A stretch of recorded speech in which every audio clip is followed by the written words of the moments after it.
Vamos a explicar todo, pero todo sobre el final de Euphoria. Corre apertura.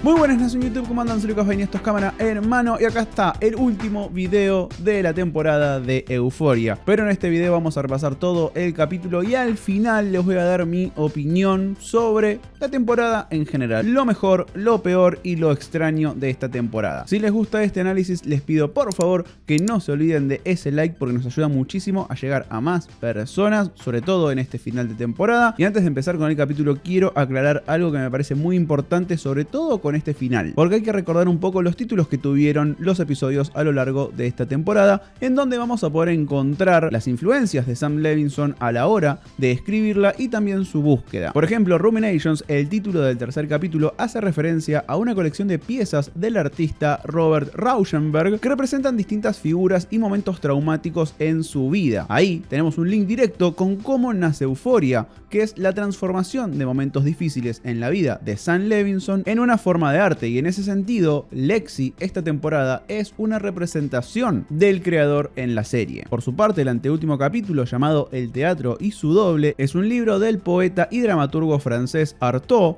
el cual es una crítica al teatro tradicional y su estructura narrativa lógica, algo que Levinson desafía constantemente en esta temporada y se representa en la obra de Lexi. Y el título más importante es el del final de la temporada. ¿Por qué? Porque es una cita textual del principal promotor del surrealismo en la literatura, André Breton, quien literalmente escribió el manifiesto del surrealismo. Y esa es una corriente de narrativa que se hace muy presente a lo largo de este episodio doble de final de temporada. Porque sí, tanto el episodio anterior como este forman parte de una misma unidad. Por eso también es medio inerte pensar cronológicamente o en términos 100% lógicos y realistas el relato de este final. Pensar en qué pasa antes, después, qué parte es la obra y qué escena no, porque ya desde su intención el objetivo de Levinson es otro, es crear atmósferas, momentos e imágenes que tengan la potencia de transportarnos. Y ahí radica lo más alto y lo más bajo de esta temporada, porque la ambición de Levinson es una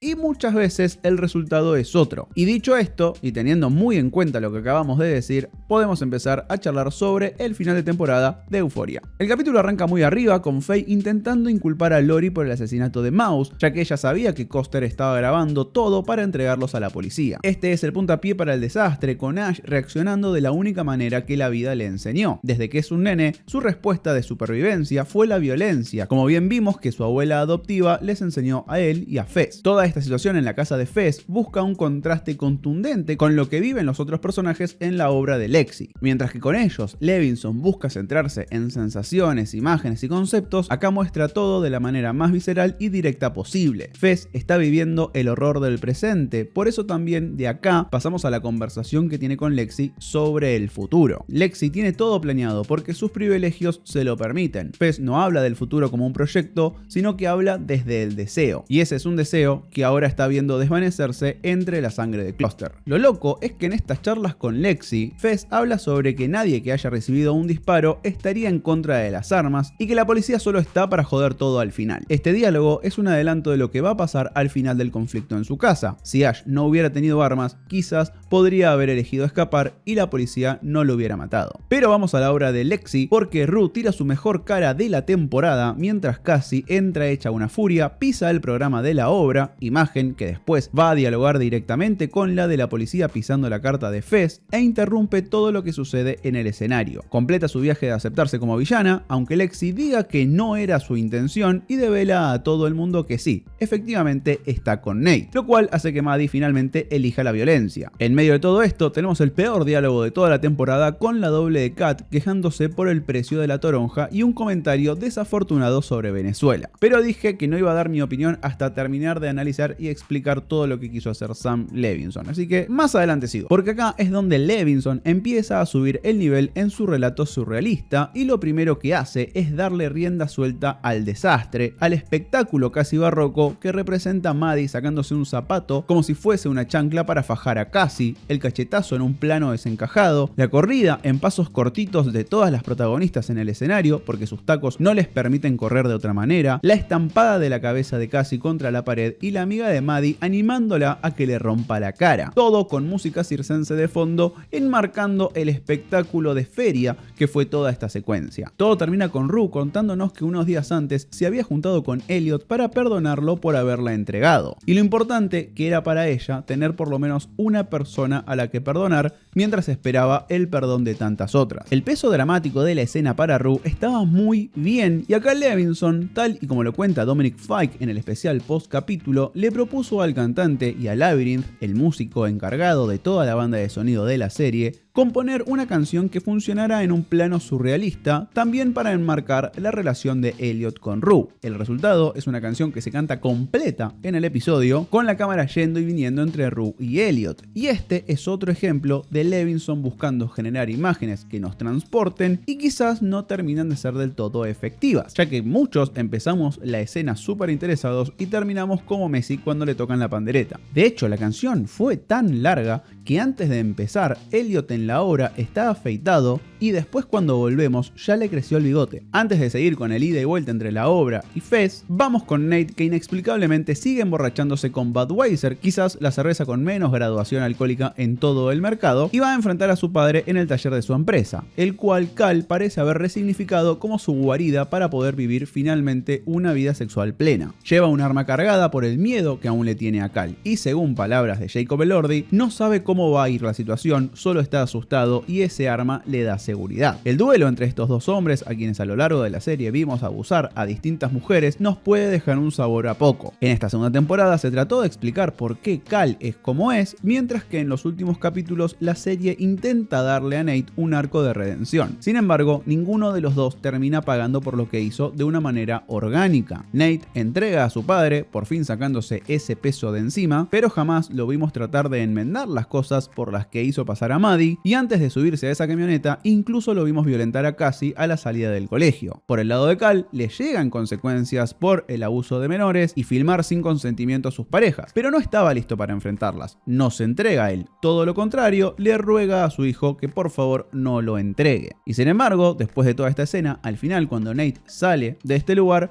estamos frente a uno de los pocos hilos que Euphoria planta como para desarrollar en una tercera temporada. Pero ahora sí, el momento desgarrador del episodio. La policía llega a la casa de Fez, él le pide por favor a Ashtray que se escape, pero el hermano menor responde como siempre aprendió de su abuela, que es aguantando la parada a través de la violencia. Se encierra en el baño, dejando a Fez golpeando la puerta como alguna vez Rue quedó desesperada golpeando la suya. La policía entra y Ash abre fuego, hiriendo a su hermano en el proceso. Todo con su abuela presente en la habitación contigua. Aquellas enseñanzas que tantas veces lo libraron de problemas, ahora generan consecuencias directas para los hermanos. Finalmente, Ash termina disparándole a un policía y eso es el punto de quiebre para que sus compañeros lo den de baja. Por suerte no vemos su cadáver y si bien todo indica que esto fue lo último que vimos de Ash en la serie, más teniendo en cuenta las imágenes detrás de escena en donde se habla de su despedida, el actor Haun Walton comentó en una entrevista que no está confirmada la muerte de Ash y que es incierto para él su futuro. Y esto la verdad es que lo tomo más como una expresión de deseo que otra cosa, pero lo interesante es que este fue un cambio de último momento que pensó Sam Levinson. Según Angus Cloud, Fezco era quien iba a morir en una primera versión de Leon al inicio de las grabaciones de esta segunda temporada. Y esta es la segunda vez que Fez se escapa de la muerte en el Leon, ya que originalmente iba a morir en los primeros capítulos de la temporada anterior. Esta batalla en el pasillo termina con una imagen que contrasta fuertemente con la primera vez que Fez lo ve a Ash, que es en ese mismo pasillo tal y como nos mostraron en el primer capítulo. De hecho, en aquella primera apertura de la temporada, cuando Fez tiene la ausencia después de que le pegara a su abuela con el fierro, se ve este plano de Ash a punto de ser asesinado. Es menos de medio segundo, pero ahí está, nos habían adelantado que iba a suceder con Ash desde el principio de la temporada. A continuación, Levinson usa el discurso de Rue en el funeral de su papá para enmarcar tres situaciones diferentes, pero relacionadas temáticamente entre sí. Rue habla sobre estar en el pasillo cuando escuchó gritar a su papá y al descubrir que se había ido, lo piensa como que ese es el momento en que la vida parte al protagonista de la película y que nunca va a volver a ser el mismo. Y esto es lo lo que siente Fez al ver morir a su hermano. También es lo que siente Rue con su papá, y así lo siente Lexi al descubrir que la adicción de su padre lo llevó a esa cama del hospital, situación que después repite con Rue. Este segmento termina mostrándonos que Lexi pone ese trauma en la obra para intentar sanar y al mismo tiempo mostrarle a Rue lo mucho que significaron sus palabras para ella en ese momento. La obra termina con la foto de las 5 amigas en la puerta de la casa de Rue. Sin embargo, hay una escena más que Lexi hubiera querido sumar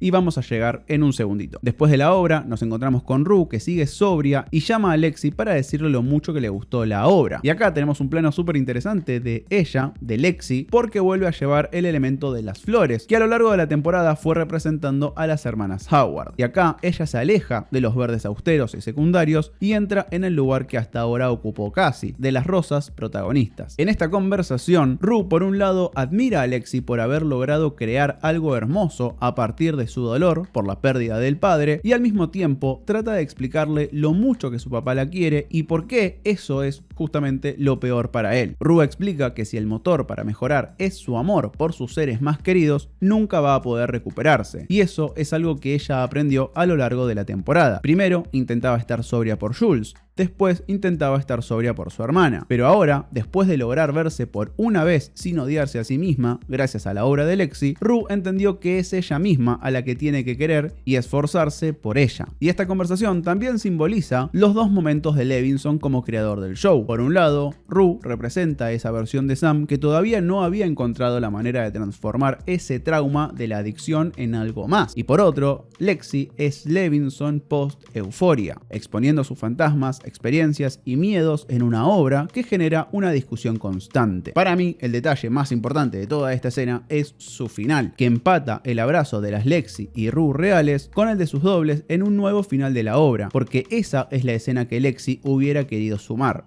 Ese abrazo sanador entre las dos protagonistas de su obra, porque al fin y al cabo Fez tenía razón, la obra de Lexi es sobre la amistad, al igual que Cuenta conmigo. De vuelta en el baño de mujeres, Cassie está con la vida por encima y ahora es Maddie la que está calma, pasada de enojo y con un tono muy sutil solo le dice a su amiga que tranquila, que esto es solo el comienzo, haciendo referencia claramente al abuso al que va a enfrentarse ahora Cassie en su relación con Nate. Maddie está libre y ese comentario funciona tanto como sentencia como advertencia de lo que va a venir. Y el capítulo termina con un paralelo respecto al final de la temporada anterior, con Rue y Jules solas frente a una nueva bifurcación de caminos. Pero ahora es Rue la que elige dejar sola en el andén a Jules para enfocarse en ella y en esa búsqueda que atravesó a toda la temporada, la de intentar ser una buena persona. La temporada termina con una canción de Labyrinth y Zendaya y también con muchísimas preguntas para el futuro de la serie. Por supuesto, la primera de todas es la trama de Lori y en qué quedó la valija que Rue perdió. A pesar de que no le dieron el desarrollo que se mereció, es una línea que tranquilamente pueden recuperar en la tercera temporada, teniendo en cuenta que Fez aún tiene que responder por el asesinato de Mouse y muchísimas otras cosas más. Eso va a hacer que Lori vuelva a estar encima de él y de todo el grupo. Sin embargo, creo que la segunda temporada de Euphoria sufrió muchísimo el tener solo una perspectiva en sus guiones. Es un proyecto súper personal de Sam Levinson y eso hace que como producto carezca de matices y sobre todo sea el resultado de varias visiones. Y el ejemplo más claro de esto son los personajes de Jules y Kat. Dos personajes que en la primera temporada crecieron muchísimo y podían representar temáticas súper interesantes en torno a identidad, sexualidad, aceptación y presión social. Pero también escribir sobre esos temas y esos personajes requiere tener una sensibilidad y conocimiento especial sobre esos temas. Con lo cual Levinson parecería quedar bastante alejado y en lugar de ponerse a investigar, escuchar y aprender respecto a estas problemáticas, parece haber decidido simplificar los roles de Jules y Kat